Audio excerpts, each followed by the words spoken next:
So this is going to be your Taurus full moon reading. A Taurus full moon. What does that mean? This Taurus full moon is such a welcomed relief. It's such a welcomed changeover. So for this Taurus full moon, it's going to represent a change in your securities or a change in the things that you bring about in your world that represent a sense of security. Now, whether that is relationships, careers, or something within yourself that you've been building as a sense of security, like a brand or like a project. It's going to be clear after this full moon, and especially as we approach this November 19th portal, I like to call it, but this November 19th close of a very long karmic conversation in your life.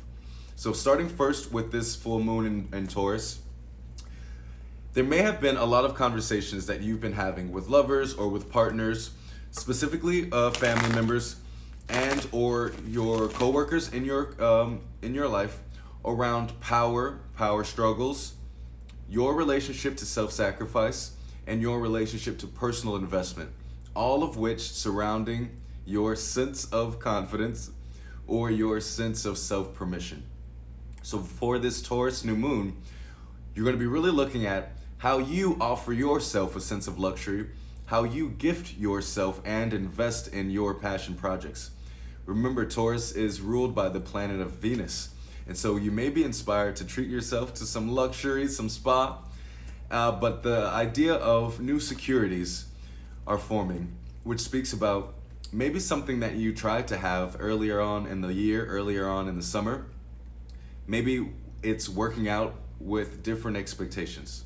So let's say if you were in a relationship that had a hard time finding synergy at the top of May, maybe it can be revised this time. Let's say that you were working through some generational curses and family trauma. Now you're going to have more capacities to see yourself at the center of those conversations. Or maybe there'll be some good news around investment with your business.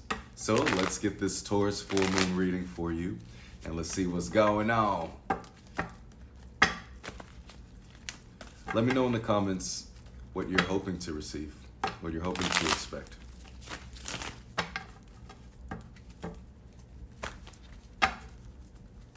A change over insecurities. It just feels like we used to chase after securities.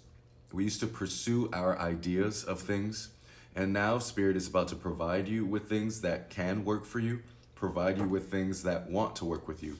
So Spirit is showing me this death and rebirth card, or this rebirth and rehabilitation card, letting me know that scorpionic energy, letting us know that you have transformed, that you are officially someone new. You are in your Charizard era, you know what I'm saying? Come on, Charmander. Spirit is saying you are now ready to take the wheel of fortune by your own hands. You're ready to make efforts and not just wait around for things, okay? This is a conversation of finally learning to let go, finally learning to release and surrender and get out of your own way. The Three of Swords and that Wheel of Fortune. For a long time, you may have been stuck on the feelings of not being seen or supported, and or not being, supported, the Seven of Discs. And so now you are about to be supported and given something that's going to help you escape the situation or move or navigate through a situation that you've been kind of like trying to untangle yourself in. The Knight of Disc in reverse and that Six of Swords. Something is finally closing out for you. The next card is the Queen of Disc and the Six of Disc. Lighter days ahead. You're about to enter your wealth era. You're about to enter into a season where you will be provided with plenty. Six of Disc, Queen of Disc, Six of Swords, Queen of Disc. But the question is how to work with it, you know? How to work with plenty, how to keep it and invest it, the Four of Disc. I like this. It's speaking about like the swing of the pendulum. I made a post about this on my other channels. The Knight of Swords and that Four of Disc. What are you gonna do? How do you see your life? What do you need to invest in the next chapter of your life? This is what the cards are asking of you. What can you envision as the next investment in your life? Is it tarot cards? Is it a vacation? Is it information? Is it a course? One of my courses? What is it? But now you can see how the conversation is getting a little more specific.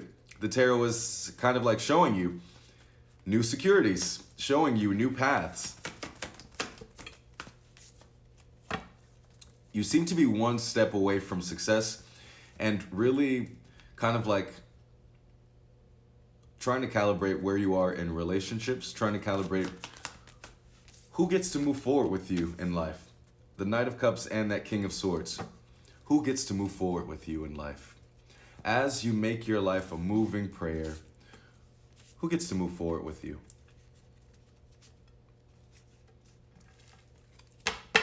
Who sees you? 555 on the clock. Better questions. Who are you showing yourself to? And who are you showing yourself as? It's coming on a time where your illusions are falling and the associating manifestations around illusions are falling. This doesn't mean that life is crumbling. This doesn't mean that bad things are happening. And it doesn't mean that you're in trouble or that you're late. It just means that comfortable misalignment is leaving us and an open space is being carved out for alignment. So,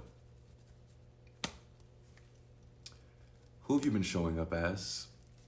Who would you like to show up as? What are your investments as this person, not as previous persons?